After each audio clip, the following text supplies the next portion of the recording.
ya.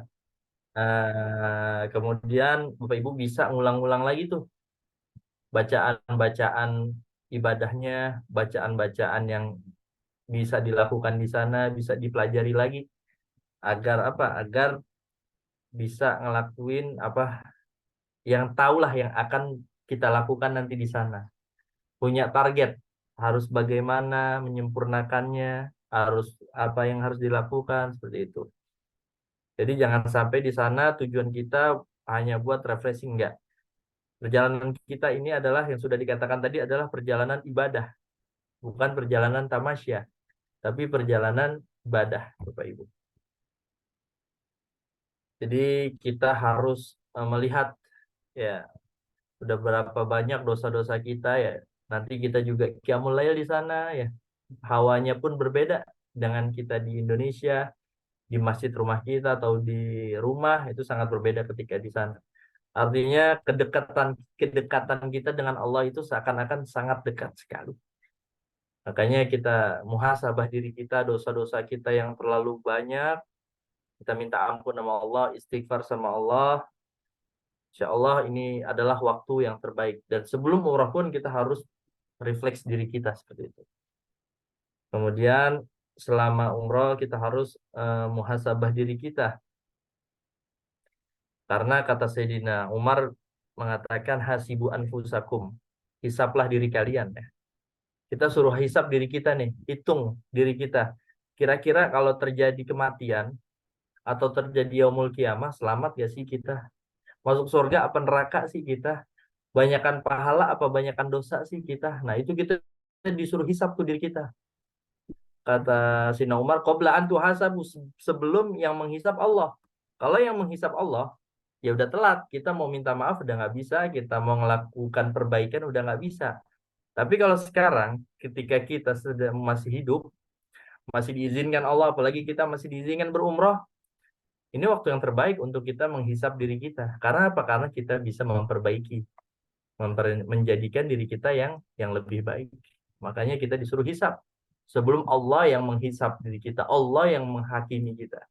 Seperti itu. Dan berdoa pada Allah agar selalu diberikan taufik, hidayah, dan inayahnya. Selalu dalam kebaikan-kebaikan, ditunjukkan dalam jalan yang lurus. Nah, ini yang harus kita minta sama Allah Subhanahu wa taala. Dan setiap makanya dalam surat Fatihah itu kita selalu minta kan ihdinas siratal mustaqim, ya Allah tunjukkanlah kami ke jalan yang lurus. Dan Allah juga mengatakan iya karena budu wa iya karena stain, hanya kepadamulah kami beribadah dan hanya kepadamulah kami meminta. Dalam ayat itu Allah menyuruh kita mendahulukan ibadah. Kalau kita sudah ibadah sama Allah, kemudian kita minta. Nah, itu cara-caranya seperti itu, ibadah dulu baru minta. Jangan orang minta tapi nggak ada ibadahnya sama Allah. Allah merintahkan ibadah dulu, kamu saya baru kata Allah baru kamu meminta kepadaku. Insya Allah apa yang kita minta kalau kita sudah ibadah diterima sama Allah Subhanahu wa taala. Kemudian taubat. Nah, memang setiap hari, setiap waktu, setiap detik pasti dari kita melakukan kullu bani Adam khata wa khairul khata'in at-tawwabun. Setiap dari kita ini selalu berbuat dosa, salah, dan sebaik-baiknya orang yang berbuat salah yaitu taubat kepada Allah Subhanahu wa taala, kembali kepada Allah Subhanahu wa taala, istighfar, minta ampun sama Allah. Rasulullah Bapak Ibu yang sudah dijamin masuk surga mengatakan wallahi inilah astagfirullah fil yaum aksar min sab'ina marrah. Demi Allah aku tuh beristighfar setiap hari kata Rasulullah itu sebanyak 70 kali. Wa fi riwayatin mi'ata marrah. Dalam satu riwayat 100 kali. Rasulullah yang udah maksum. Artinya ghufirallahu ma taqaddama min zambihi wa ma ta'akhir. Dosa yang telah lalu dan yang akan datang itu udah diampuni. Beribadah kepada Allah, beristighfar, minta ampun sama Allah satu hari itu lebih dari 100 kali. Gimana keadaan kita Bapak Ibu? Yang belum tentu masuk surga, yang belum ada orang dalam di surga. Masa sih kita nggak mau istighfar? Nah, makanya di sana kita banyak bertobat, beristighfar kepada Allah Subhanahu wa taala. Seperti itu. Kita minta ampun, berdoa, beristighfar sama Allah taala. Nah, itulah waktu-waktu yang terbaik Bapak Ibu. Kemudian ketaatan dan ibadah. Ya, selama di tanah suci tingkatkan ketaatan kita kepada Allah dengan melakukan umroh, ibadah-ibadah sunnah, zikir-zikir. Nah, itu kita harus tingkatkan Bapak Ibu ya. Ya kalau bisa memang kita sholat 5 waktu, kan saya bilang tadi. Ketika di sana kita lebih sering menghabiskan waktu kita di masjid daripada di rumah. Daripada di hotel. Ya kita sholat dan 1 jam, kadang setengah jam, 1 jam sebelum azan kita sudah di masjid. Kita bisa melakukan sholat sunnah, sunnah tahiyatul masjid ya. Sholat sunnah qobliyahnya. Nanti misalkan mau sholat sunnah taubat, sunnah hajat, apapun itu ibadah kita artinya kita tingkatkan. Nah, ketika kita di sana, kemudian berbanyak doa ya Bapak Ibu. Ini tempat yang sebaik-baiknya tempat ya. Apalagi afdalul makan fil alam, tempat yang paling mulia di atas bumi ini yaitu rumahnya Allah, Ka'bah al-Musyarrafah. Maka Bapak Ibu persiapkan doa-doa yang terbaik ya. Jangan sampai kita bingung di sana mau doa apa, mau ngapain. Nah, itu harus dipersiapkan juga Bapak Ibu. Karena istidadul keimanan kita ini ada persiapannya, apa sih yang harus kita siapkan? Apa sih yang saya ingin sampaikan? Nah, ini harus ada persiapannya juga. Jadi jangan sampai di sana Bapak Ibu bingung mau ngapain, mau doa apa, jangan sampai. Kemudian yang terpenting Bapak Ibu, setelah kita melakukan luar biasa, kita ibadah di sana, sholat 5 waktu di masjid, Masya Allah, sholat sunnah-sunnahnya, zikirnya, tapi ketika pulang hilang itu semuanya. Nauzubillah, udah nggak pernah ke masjid lagi. Ke masjid ketika umroh doang. Nah, nauzubillah itu kan. Jadi gimana kita harus istiqomah. Yang laki-laki itu di masjid, amalan-amalannya jangan sampai ditinggalkan. Nah, itu yang menentukan mabrur atau tidaknya ibadah kita. Artinya, kalau kita bertambah kebaikan kita, artinya mabrur ibadah kita diterima sama Allah. Fastaqim kama umir, kata Allah Subhanahu wa taala, maka istiqomahlah seperti apa yang perintahkan ya, istiqomah. Artinya tidak terputus, terus menerus. Jadi kita bukan hanya hamba Mekah. Kalau sholat berjamaah atau kalau beribadah hanya di Mekah saja ya, enggak.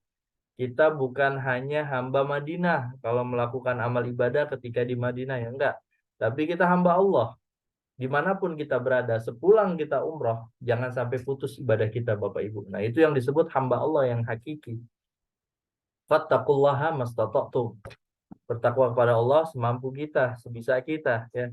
Artinya bukan kita takut sama Allah, taubat sama Allah itu hanya ketika umroh, enggak, salah. Tapi bagaimana sepulang dari umroh, hasil kita umroh 10 hari itu menentukan masa depan yang ke depan kita. Al khair au syar, artinya kita lebih baik atau lebih buruk.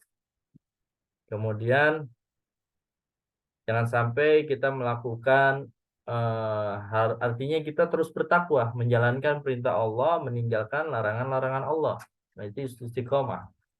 Kemudian manfaatkan kebaikan yang kita alami selama umroh untuk berbuat baik kepada sesama manusia. Terlebih amal ibadah sosial kita, sedekah kita. Makanya kan Rasulullah mengatakan tuh ketika sahabat bertanya, ya Rasulullah, ma birrul hajj, apa sih yang dikatakan birrul haji itu, haji mabrur atau umroh mabrur? Rasulullah mengatakan, menyebutkan dua, linul kalam wa it'amut ta'am. Artinya dua kategori ini hubungan sosial semua ke sesama manusia. Yang pertama linul kalam, artinya ucapannya semakin baik, semakin berakhlak, semakin beradab. Nah, tidak ngomongin orang. Nah, ini artinya lisannya itu semakin baik. Wa it'amut ta'am, dan memberi makan. Artinya apa? Rajin bersedekah, berbuat baik pada orang, membantu sesama muslim, membantu saudara yang kekurangan, membantu orang yang kesusahan. Artinya tangan kita ini lebih ringan. Nah, itu disebut, kata Rasulullah, itu disebut birrul hajj, haji yang mabrur. Artinya ketika kita pulang dari umroh, semoga Allah makin memudahkan hati kita untuk terus beramal soleh kepada Allah Subhanahu wa Ta'ala. Jadi itu saja Bapak Ibu refleksi kita dalam manasik ini jangan sampai lupa, terus kita meminta kepada Allah Subhanahu wa taala semoga perjalanan kita semuanya dimudahkan, tidak ada halangan, tidak ada hambatan, lancar, selamat, tidak ada yang sakit, diberikan kesehatan, terus minta sama Allah, dan latihannya dari sekarang Bapak Ibu. Ya, harapan kita semoga semua sehat walafiat. Amin, amin ya Rabbal Alamin. Saat kita masuk ke sesi tanya jawab pada malam hari ini, Ustaz. Pertanyaan pertama ada dari Ibu Febrina. Assalamualaikum Ustadz, waktu perjalanan kita dari tanggal 18 ke tanggal 27 itu 13 hari, enggak Ibu, kita cuma 10 hari ya Ibu. Kalau dihitung tanggal itu dari tanggal 18 sampai ke tanggal 27, itu cuma 10 hari perjalanan. Tadi juga saya udah share perjalanannya, itinerary-nya, jadi bisa dipelajari lebih lanjut. Terus dari Bapak Dito Baskoro Abdul Aziz. Ustadz, jika dalam keadaan sudah berihram, bolehkah kita misalnya mencuci tangan dengan sabun atau menggunakan sunscreen?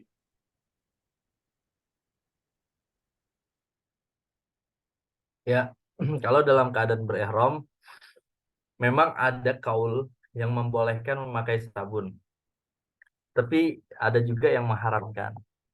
Tapi alangkah baiknya kalau sabun itu kita tinggalkan ya Bapak Ibu, karena sabun itu kan wangi. Ada rasa bunga mawar, ada melati, ada wangi jeruk, apel. Nah, itu artinya wangiannya. Ahsan dan afdolnya itu kita tinggalkan karena berbentuk wewangian seperti itu. Nah, jadi menggunakan sunscreen, kalau sunscreennya memang tidak ada artinya wewangian ya Bapak Ibu, tidak ada wangi-wangi harum, ya diperbolehkan seperti itu. Tapi kalau memang tidak, kalau ada wangian itu tidak diperbolehkan. Kalau memang tidak ada wangian ya aman-aman saja. Jadi untuk sabun ya seperti itu, dan sunscreen juga seperti itu.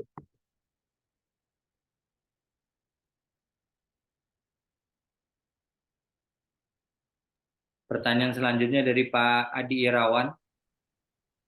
Afwan Ustadz, setelah kita niat ihram sampai di Mekah, biasanya disunahkan mandi.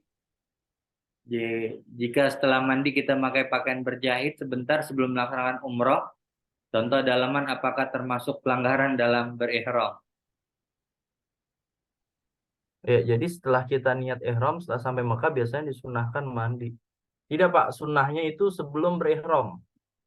Kalau setelah berihram itu tidak sunnah. Nah, sunnahnya itu sebelum berihram. Kemudian kalau kita mandi, memakai pakaian berjahit sebentar sebelum melaksanakan umroh, contohnya daleman, apakah termasuk? Ya, jelas. Kalau kita pakai celana daleman, kita sudah menggunakan pakaian berjahit dan sudah dikategorikan dalam pelanggaran berihram. Nah, jadi memang kehati-hatian juga ya Bapak Ibu, jangan sampai karena kita sudah melafazkan niat di tempat mikot tadi. Artinya, kalau kita memakai wangian, memakai pakaian berjahit, sudah terkena larangan ihram. Nah, itu sudah berlaku seperti itu. Jadi mandinya itu sebelum niat ihram atau sebelum kita berangkat ke mikot di Bir Ali, Bapak Ibu.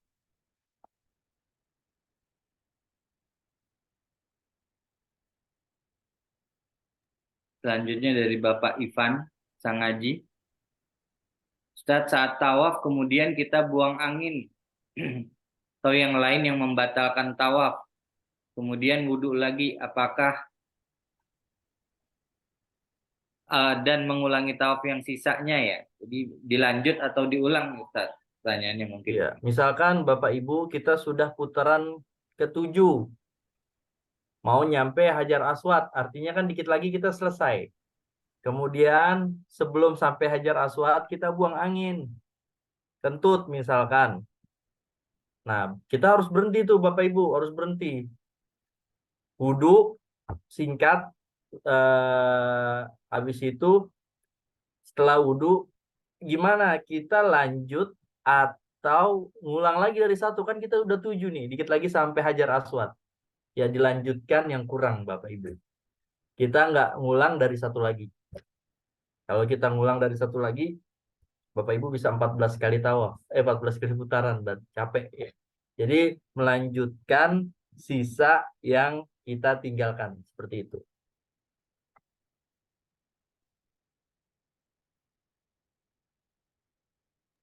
Kemudian dari Ibu Anita, Assalamualaikum Ustadz, apakah saat ihram untuk akhwat pakaian sebaiknya warna putih atau warna hitam atau tertentu Ustadz? Nah, ini memang biasanya Bapak Ibu di kondisi kondisional ya dibarengin sama jamaah perempuan di grup yang pemberangkatan ini maunya gimana. Kalau dari travel kan hitam ya, itu satu mar hitam ya. Nah, iya, ibu-ibu mau kompakin atau bagaimana kita serahkan nah, kepada ibu-ibu.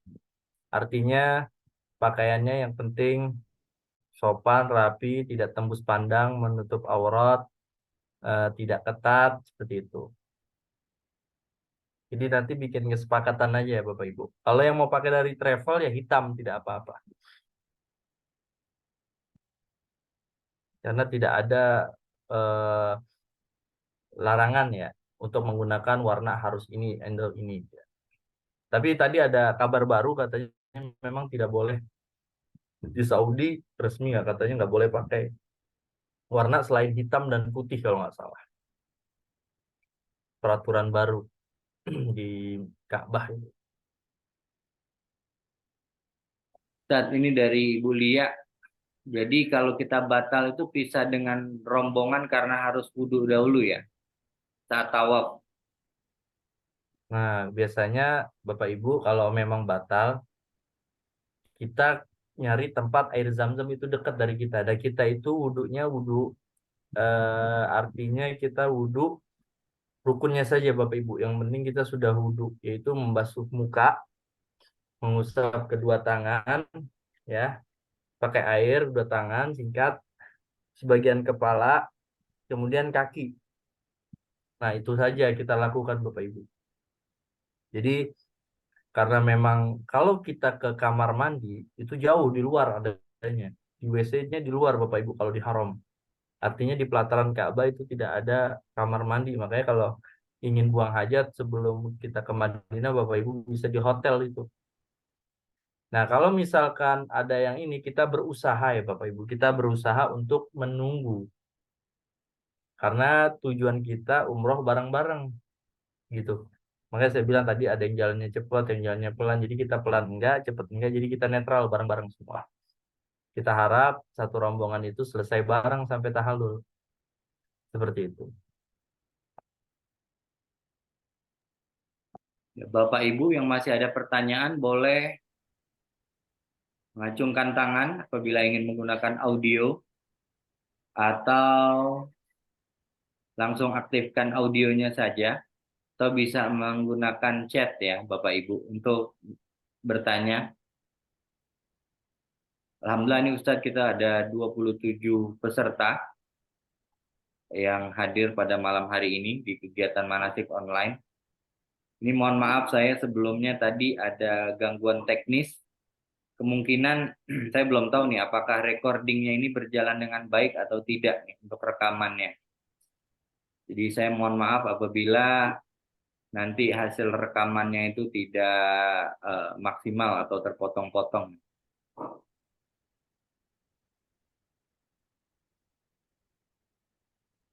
Baik Bapak Ibu, apakah ada pertanyaan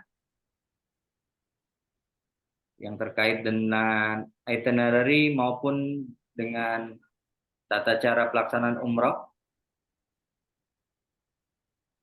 Kita masih tunggu untuk pertanyaannya.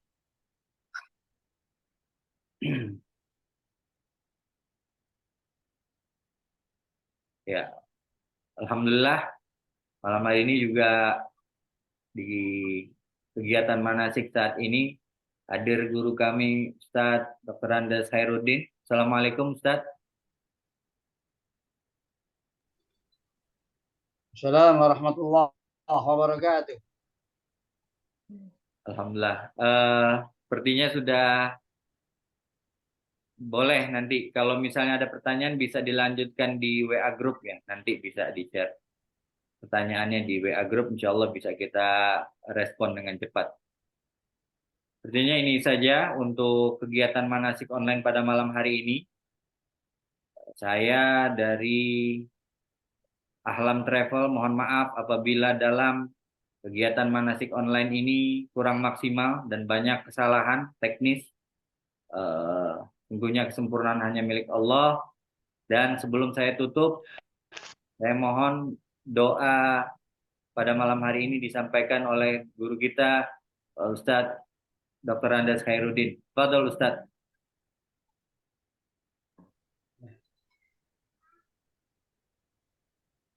الفاتحة بنية الصحة والعافية والسلامة واشف أمراضنا وأكثر أموالنا وأحبب إلي الناس جميعا واقضي جميع حوائجنا ونخص خصوصا إلى أرواح جميع أقارب هذا ثم إلى أرواح آبائنا وأمهاتنا وأجدادنا وجداتنا ولمن له حق علينا ولجميع المسلمين والمسلمات والمؤمنين والمؤمنات شيء لله الفاتحة. أعوذ بالله من الشيطان الرجيم. بسم الله الرحمن الرحيم. الحمد لله رب العالمين الرحمن الرحيم مالك يوم الدين إياك نعبد وإياك نستعين اهدنا الصراط المستقيم صراط الذين أنعمت عليهم غير المغضوب عليهم ولا الضالين.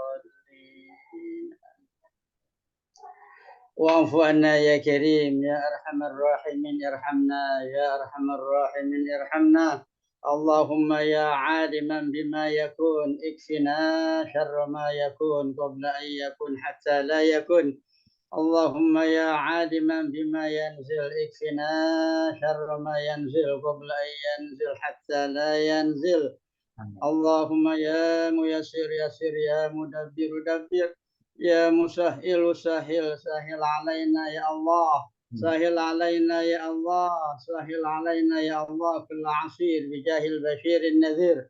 ربنا تقبل منا إنك أنت السميع العليم وتب علينا إنك أنت التواب الرحيم. ربنا آتنا في الدنيا حسنة وفي الآخرة حسنة وقنا عذاب النار. ربنا آتنا في الدنيا حسنة وفي الآخرة حسنة وقنا عذاب النار. وصلى الله على سيدنا محمد النبي الأمي وعلى آله وصحبه وسلم والحمد لله رب العالمين. Betul Ustadz Farhan kalau ada kata penutup. Ya, terima kasih Ustadz Khairuddin yang telah memimpin doa. Semoga doa kita semuanya diijabah dikabul oleh Allah Subhanahu wa taala. Dan kami Bapak Ibu minta izin apabila banyak salah-salah kata, insya Allah nanti pada tanggal 18 Oktober kita bertemu di Bandara Soekarno-Hatta, insya Allah dalam keadaan sehat walafiat dan selalu dalam lindungan Allah Subhanahu wa taala. Akhirul kalam wal afu minkum. Wassalamualaikum warahmatullahi wabarakatuh. Waalaikumsalam warahmatullahi wabarakatuh. Izin pamit Bapak Ibu semua. Assalamualaikum warahmatullahi wabarakatuh.